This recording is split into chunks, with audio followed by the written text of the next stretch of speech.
Hello and welcome to the Daily Comic and Collectible, episode 586. Now today, the collectible of the day is the Hot Toys Collection, Marvel Cinematic Universe, Movie Masterpiece Series, Spider-Man, Far From Home, Upgraded Suit, 1/6 scale action figure. In Spider-Man, Far From Home, Peter Parker plans to leave superheroics behind for at least a few weeks with his friends for a vacation in Europe. But several creature attacks are plaguing the continent.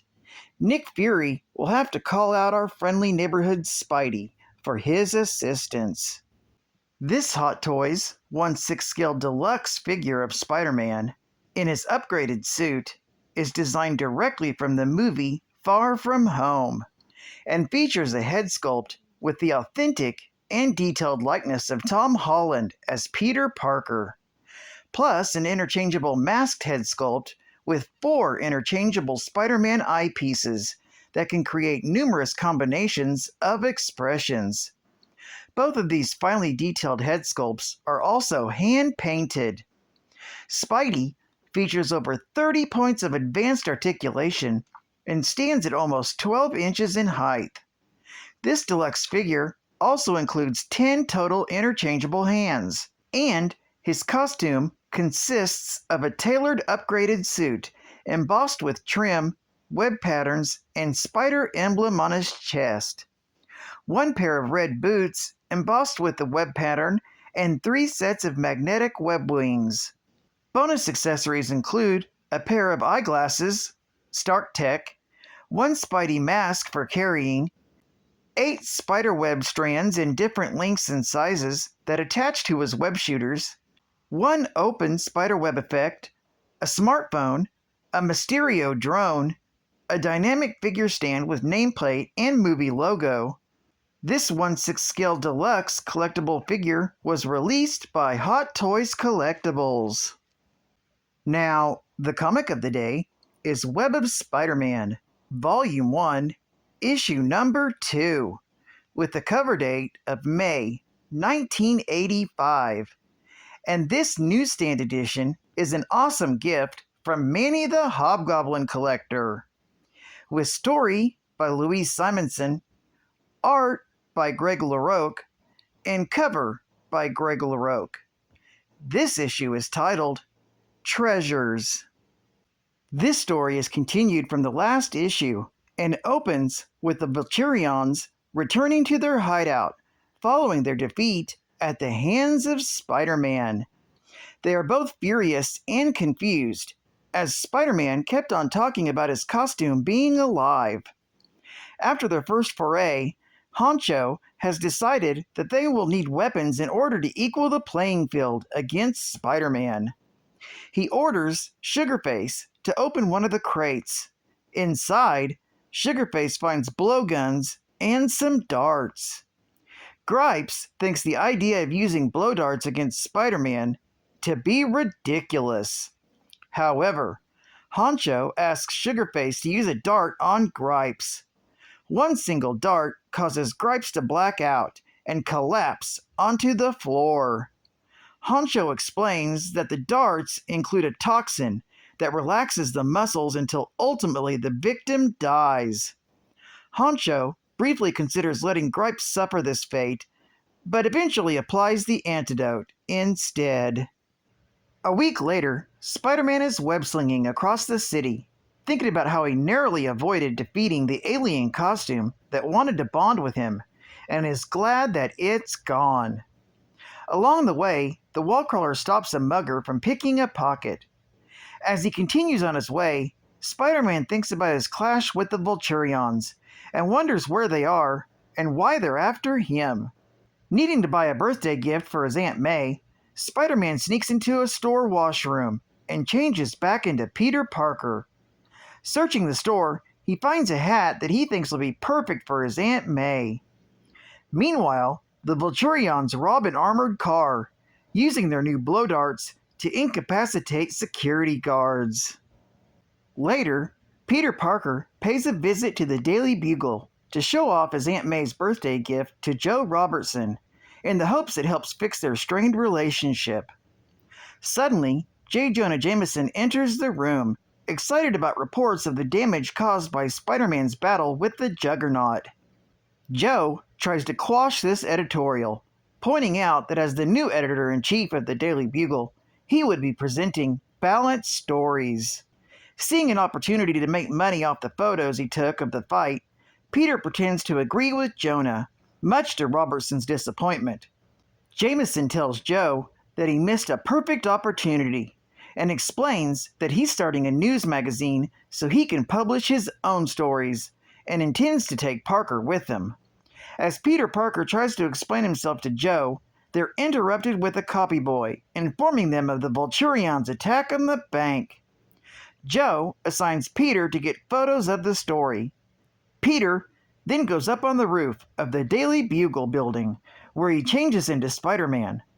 Spider-Man is looking forward to a rematch against the vulturions, but has to go to the hospital to see Harry and Liz Osborn with Mary Jane first. Back at their hideout, the vulturions gloat over the recent haul. Honcho suggests that they need to convince the Kingpin that they should hire them to be his chief assassins by killing Spider-Man. The group then heads out to search for the wall crawler. Elsewhere, Spider-Man swings across the city, a job made more difficult by the hat box that he's carrying. As he heads for home, he thinks about Mary Jane and how her recent revelation that she has known that he was Spider-Man affected their relationship. On the way, Spider-Man is stopped by the vulturions, who begin to follow him. When the wall crawler gets close to his apartment, he notices that his neighbors, Randy, Candy, and Bambi, are on the roof, varnishing a dresser. He tries to hang back, but when one of the women spots him, he is forced to head uptown. Spotting this, the vulturions continue their pursuit of the masked hero. Meanwhile, at the Kingpin's tower, the head mobster is watching Singin' in the Rain with the catatonic wife, Vanessa, hoping that she will wake up. A henchman tells him that the vulturions are planning to kill Spider-Man outside of the building. The Kingpin recalls how Spider-Man had recently interfered in his business and struggles with seeing his wife recover or witness the destruction of Spider-Man. Witnessing the wall crawler swing by, the Kingpin notices that the hero is carrying a hat box and wonders why. Suddenly, the hero is ambushed by the vulturions. His spider sense warning him of a barrage of poisoned darts. He uses the hat box to shield himself. Swinging into his action, Spider-Man exposes his belt camera so he can snap photos for the Daily Bugle. Although the hero manages to down one of the vulturions, another manages to tag him with one of the blow darts. As Spider-Man struggles to stay conscious, his thoughts are of making peace with his Aunt May. Meanwhile, in Queens, Aunt May is worried about the bills that are mounting on her home. Her fiancé, Nathan Lebinsky, suggests that she go to her nephew Peter for help. However, Aunt May is still angry at Peter for dropping out of school and refuses to tell him of the troubles unless he decides to go back to school. Meanwhile, back in the city, Spider-Man begins to feel the effects of the darts, but knocks out another one of the vulturions. The ribbon keeping the hat box closed is cut open, causing the hat to blow away, which puzzles the Kingpin. When his wife begins to become agitated, the Kingpin assures her that there is nothing going on. Because the vulturions have disturbed his wife, the Kingpin decides to support Spider-Man in the battle. The hero manages to recover the hat, but is struck by another dart and begins falling to the ground. As he falls, he thinks about how his ex-girlfriend, the Black Cat, hated him for being Peter Parker, and how Mary Jane hates him for being Spider-Man.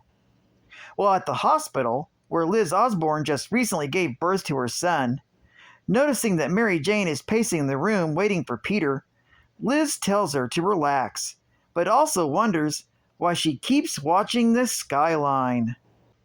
By this time, Spider-Man is still trying to avoid the vulturions and keep the hat he bought for his Aunt May safe. However, although he managed to knock out the rest of the vulturions, he was struck by additional darts and falls into a trash-strewn alley, and the hat drifts away in the wind. In the aftermath of the battle, the Kingpin was impressed with Spider-Man's performance, but is still confused as to why the hero was so focused on protecting that hat, as he could have won sooner otherwise.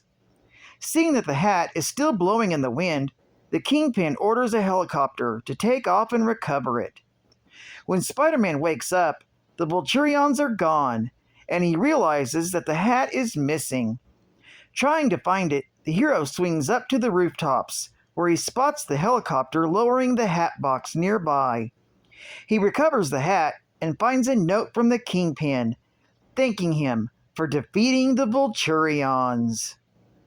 This story is continued in The Web of Spider-Man, issue number 3. Geek fact: although the Kingpin's gesture seems innocuous here, he actually planted a tracking device in the brim, something that will come back to sting Spidey in Amazing Spider-Man Annual, issue number 19, from November of 1985. Bonus geek fact: the Kingpin last clashed with Spider-Man in Peter Parker, the Spectacular Spider-Man, issue number 100, from March of 1985. Advertising ad fact: look out when new bonkers fruit candy hits town! This town's going bonkers. Something fruity is going on around here. Fruity, chewy outside, super fruity inside. Watch for falling bonkers. All 3 flavors bonk me out. I've heard of big fruit taste, but this is ridiculous. Bunkerville. Population all bonked out. New bonkers fruit candy. Bonks you out. And